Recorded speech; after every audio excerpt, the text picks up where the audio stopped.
그들은 나를 늙고 무력한 여자라고 생각했다. 며느리 하연은 내 앞에서 당당히 거짓말을 했고 아들 태호는 나를 치매 환자 취급했다. 30년 동안 이 집을 지켜온 나를 한순간에 쓸모없는 존재로 만들어버렸다. 하지만 그들은 몰랐다. 내가 지난 3년 동안 무엇을 준비해 왔는지를. 복수는 차갑게 익어갔고 이제 그 결과를 보여줄 때가 왔다. 이것은 한 여자의 처절한 반격이자 가장 완벽한 복수의 기록이다. 나는 박정희. 올해 72살이다. 이 집에 며느리로 들어온 지 벌써 30년이 넘었다. 하지만 지금 내가 서 있는 이 거실에서 나는 완전한 이방인이 되어버렸다. 하연이 또다시 나를 향해 소리를 지르고 있었다. 어머니, 이번에도 또 그러실 거예요? 돈 관리는 저한테 맡기시라고 몇 번을 말씀드렸잖아요. 그녀의 목소리에는 짜증과 경멸이 섞여 있었다. 마치 나를 치매 걸린 늙은이 취급하는 듯한 어조였다. 나는 조용히 고개를 끄덕였다. 알았다, 하연아.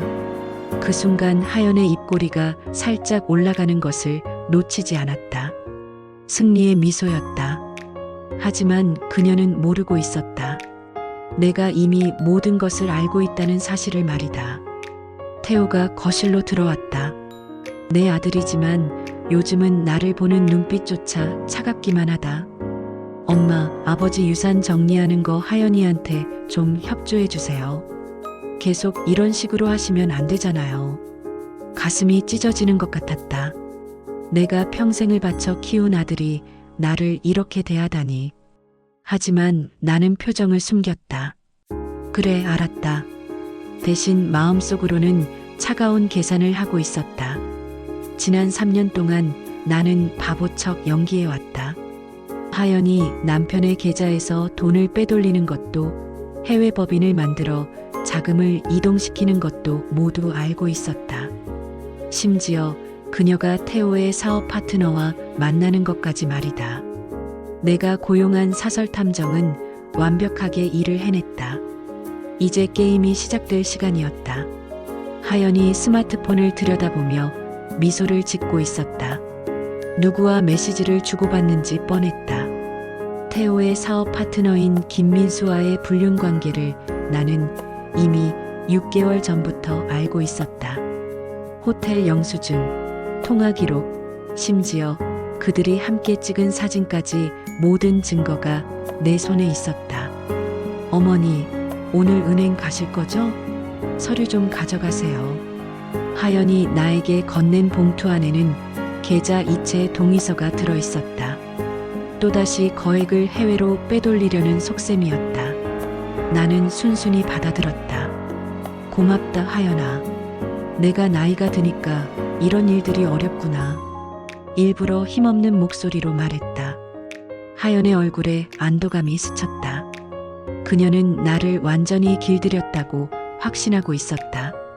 은행에서 돌아온 후 나는 서재에 홀로 앉아 있었다. 책상 서랍 깊숙한 곳에 숨겨둔 파일들을 꺼냈다. 하연의 비밀계좌 내역, 해외 법인 설립 서류, 김민수와의 불륜 증거들, 모든 것이 한 장 한 장 정리되어 있었다. 태호가 서재 문을 두드렸다. 엄마, 들어가도 될까요? 그의 목소리에는 여전히 냉랭함이 묻어 있었다.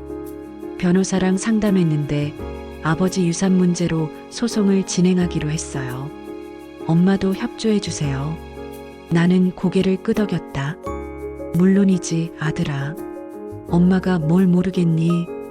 하지만 속으로는 웃음이 났다. 태호는 아직도 하연이 자신을 속이고 있다는 사실을 전혀 모르고 있었다. 곧 모든 것이 밝혀질 것이다. 그날 밤 하연이 외출한다고 했다. 친구들과 저녁 약속이 있어서요. 거짓말이었다. 김민수와의 만남이라는 것을 나는 알고 있었다. 사설 탐정이 보낸 실시간 사진들이 내 휴대폰으로 전송되고 있었다. 두 사람이 호텔에 들어가는 모습까지 선명하게 찍혀 있었다. 나는 마지막 준비를 시작했다. 검찰청에 제출할 고발장을 완성하고 모든 증거 자료를 USB에 복사했다. 3년 동안 모은 증거들이 마침내 빛을 발할 시간이 다가오고 있었다. 법정에 들어서는 순간 플래시 세례가 터졌다. 기자들이 우르르 몰려들어 카메라를 들이댔다. 박정희 여사님, 한 말씀 부탁드립니다. 며느리와의 갈등 어떻게 생각하세요? 질문들이 빗발쳤지만 나는 조용히 걸어갔다. 하연이 피고석에 앉아 있었다. 그녀의 얼굴에는 여전히 자신감이 넘쳤다.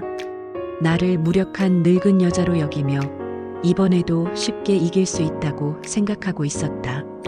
태호는 하연 옆에 앉아 나를 차갑게 쳐다보고 있었다. 재판을 시작하겠습니다. 판사의 목소리가 법정에 울려 퍼졌다. 하연의 변호사가 먼저 변론을 시작했다. 피고인 박정희는 고령으로 인한 인지능력 저하로 정확한 판단을 할 수 없습니다. 모든 재산 관리는 합법적으로 이루어졌습니다. 내 차례가 왔다. 변호사가 일어나서 말했다. 존경하는 재판장님, 이제 진실을 밝혀드리겠습니다. 그 순간 하연의 얼굴에 의문이 스쳤다. USB가 컴퓨터에 연결되었다. 스크린에 하연의 비밀 계좌 내역이 나타났다. 거액의 돈이 해외로 빠져나간 흔적들이 적나라하게 드러났다. 법정이 술렁이기 시작했다. 그리고 이것은 피고인 하연 씨의 불륜 증거입니다. 김민수와 함께 찍은 사진들이 하나씩 공개되었다. 하연의 얼굴이 순식간에 하얗게 변했다. 이것은 조작입니다. 조작이라고요. 하연이 소리쳤지만 이미 늦었다. 태호가 충격에 빠진 얼굴로 하연을 쳐다보았다. 하연아, 이게 정말이야? 그의 목소리가 떨렸다. 하연은 대답하지 못했다. 마지막으로 CCTV 영상이 재생되었다. 하연이 몰래 금고에서 중요 서류들을 빼내는 모습이었다. 법정 안이 완전히 조용해졌다.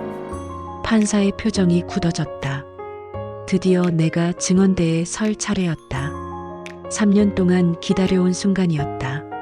나는 천천히 일어나 증언대로 걸어갔다. 법정 안의 모든 시선이 나에게 집중되었다. 존경하는 재판장님, 내 목소리는 전혀 떨리지 않았다. 저는 지난 3년 동안 바보척 연기해왔습니다. 하지만 모든 것을 보고 있었고 모든 것을 기록해왔습니다. 하연이 충격에 빠진 얼굴로 나를 쳐다보았다. 어머니, 그게 무슨 말씀이세요? 그녀의 목소리가 떨렸다.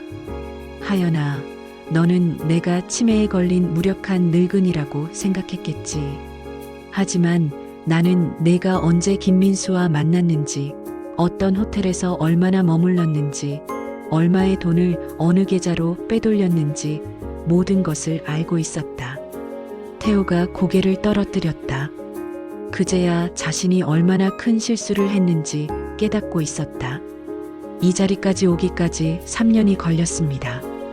이 아이들이 나를 버린 줄 알았지만 나는 버리지 않았습니다. 다만 진실을 밝히고 싶었을 뿐입니다. 내 목소리에 힘이 실렸다. 판사가 판결을 내렸다. 피고인 하연의 횡령, 배임, 해외 도피 시도 혐의를 모두 인정합니다. 구속영장을 발부합니다. 법정 안이 순식간에 아수라장이 되었다. 하연이 소리쳤다. 아니에요. 이것은 음모입니다. 음모라고요. 하지만 이미 모든 것이 끝났다. 법정 경위들이 하연에게 다가갔다. 그 순간 태호가 무너져 내렸다. 엄마, 미안해요. 정말 미안해요. 내가 왜 그랬을까요? 그의 목소리는 절망으로 가득했다. 하연이 수갑을 찬 채 끌려나가는 순간이었다. 플래시가 터지고 기자들이 소리쳤다. 하연 씨, 한 말씀 해주세요. 불륜 사실을 인정하시나요? 하지만 하연은 고개를 숙인 채 아무 말도 하지 않았다. 태호가 갑자기 머리를 감싸쥐고 무너져 내렸다. 엄마, 엄마, 그의 목소리가 법정 전체에 울려 퍼졌다. 내가 왜 이랬을까요? 엄마가 그때 왜 말을 안 하셨어요? 나는 태호를 내려다보았다. 30년 전 처음 품에 안았던 그 아기가 이제 무릎을 꿇고 울고 있었다. 가슴이 아팠지만 이것이 필요한 과정이라는 것을 알고 있었다. 태호야, 나는 차분한 목소리로 말했다. 내가 스스로 깨달아야 했다. 내가 미리 말해주었다면 너는 믿지 않았을 것이다. 태호가 법정 바닥에 완전히 무릎을 꿇었다. 엄마, 용서해 주세요. 제가 너무 어리석었어요. 눈물이 그의 뺨을 타고 흘러내렸다. 기자들의 카메라가 이 장면을 놓치지 않고 담아냈다. 재벌가 아들이 어머니 앞에 무릎 꿇는 모습이 전국에 생중계되고 있었다. 일어나라, 아들아. 나는 태호의 어깨에 손을 올렸다. 이제부터 다시 시작하면 된다. 하지만 똑같은 실수는 반복하지 마라. 태호가 고개를 들어 나를 바라보았다. 그의 눈에는 후회와 죄책감, 그리고 새로운 다짐이 섞여 있었다. 엄마, 앞으로는 제가 잘할게요. 정말로요. 법정을 나서는 순간 기자들이 다시 몰려들었다. 박정희 여사님, 지금 기분이 어떠세요? 앞으로 계획은 무엇인가요? 하지만 나는 고개만 끄덕이며 조용히 걸어나갔다. 다음 날 아침, 모든 신문의 일면을 장식한 것은 하연의 몰락이었다. 재벌가 며느리 불륜 횡령 사건, 3년간 치밀하게 준비된 복수, 시어머니의 완벽한 역전승, 자극적인 헤드라인들이 눈에 띄었다. 텔레비전 뉴스에서도 이 사건을 집중 보도했다. 하연 씨는 시어머니를 속이며 거액을 횡령한 것으로 드러났습니다. 또한 남편의 사업 파트너와 불륜 관계를 유지해왔다는 사실도 밝혀졌습니다. 나는 거실에서 뉴스를 보며 차를 마시고 있었다. 지난 3년간의 고생이 마침내 결실을 맺은 순간이었다. 하연이 그동안 쌓아온 모든 것들이 한순간에 무너져 내리고 있었다. 하연의 친구들이라는 사람들이 방송에 나와서 증언했다. 원래 하연 씨는 돈에 관심이 많았어요. 명품 가방이나 보석을 자주 사곤 했죠. 시어머니를 무시하는 발언을 종종 했어요. 교도소에 수감된 하연의 모습도 공개되었다. 더 이상 화려한 옷을 입지 못하는 그녀의 모습은 초라하기 그지없었다. 그동안의 오만함과 거만함은 어디로 갔는지 찾아볼 수 없었다. 태호가 거실로 들어와 내 옆에 앉았다. 엄마, 언론에서 너무 자극적으로 보도하는 것 같아요. 그의 목소리에는 걱정이 묻어 있었다. 괜찮다, 아들아. 이것도 하연이 자초한 일이다. 나는 담담하게 답했다. 진실은 언젠가 드러나게 되어 있다.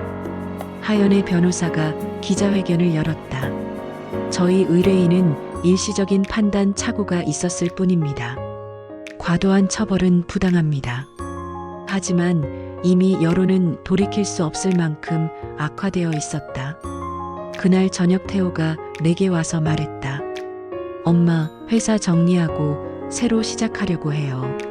하연이 연루된 모든 사업에서 손을 떼겠어요. 나는 만족스럽게 고개를 끄덕였다. 한 달 후 나는 변호사 사무실에 앉아 있었다. 되찾은 유산과 자산을 정리하는 마지막 절차를 밟고 있었다. 사모님, 모든 절차가 완료되었습니다. 축하드립니다. 나는 그 돈으로 특별한 일을 하기로 결심했다.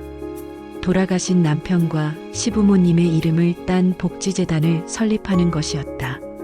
박씨가문 복지재단이라는 이름으로 말이다.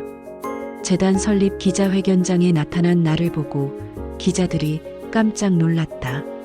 박정희 여사님, 복수에 성공하신 후 이런 선택을 하신 이유가 무엇인가요? 복수가 목적이 아니었습니다. 잘못된 것을 바로잡는 것이 목적이었습니다. 이제 그 돈을 올바른 곳에 사용하고 싶습니다. 내 목소리는 확신에 찼다. 언론들은 이를 가장 치밀한 역전극의 완벽한 마무리라고 평가했다. 어떤 신문은 복수가 아닌 정의의 실현이라는 제목으로 사설을 실었다. 며칠 후 나는 한적한 골프장에 나왔다. 18번 홀 티박스에서 드라이버를 꺼냈다. 오랜만에 치는 골프였지만 몸이 기억하고 있었다. 공을 티 위에 올리고 자세를 잡았다. 스윙을 하는 순간 모든 스트레스가 날아가는 것 같았다. 공이 파란 하늘 높이 솟아올라 멀리 날아갔다. 이게 내가 준비한 마지막 샷이야. 나는 속으로 중얼거렸다. 골프장에서 돌아오는 길에 태호가 조용히 운전대를 잡고 있었다. 백미러로 보이는 그의 얼굴에는 복잡한 감정들이 교차하고 있었다. 미안함, 후회, 그리고 새로운 다짐이 뒤섞여 있었다. 엄마. 태호가 조심스럽게 입을 열었다. 그때 하연이한테 속은 제가 정말 바보였죠? 그의 목소리에는 자책감이 묻어 있었다. 나는 창밖을 바라보며 대답했다. 사람은 누구나 실수한다. 중요한 건 그 실수에서 배우는 것이지. 집에 도착하자 태호가 갑자기 차를 세우고 나를 돌아보았다. 엄마, 정말 죄송해요. 제가 너무 어리석었어요. 그의 눈에 눈물이 고였다. 현관문을 열고 들어서니 집안이 너무나 조용했다. 예전에는 하연의 큰 목소리가 집 전체를 가득 채웠는데 이제는 정적만이 흘렀다. 이상하게도 마음이 편안했다. 그날 밤 나는 서재에서 남편의 사진을 바라보고 있었다. 여보, 내가 해냈어요. 당신이 평생 모은 재산을 지켜냈어요. 마음속으로 속삭였다. 가슴 한편이 뭉클해졌다.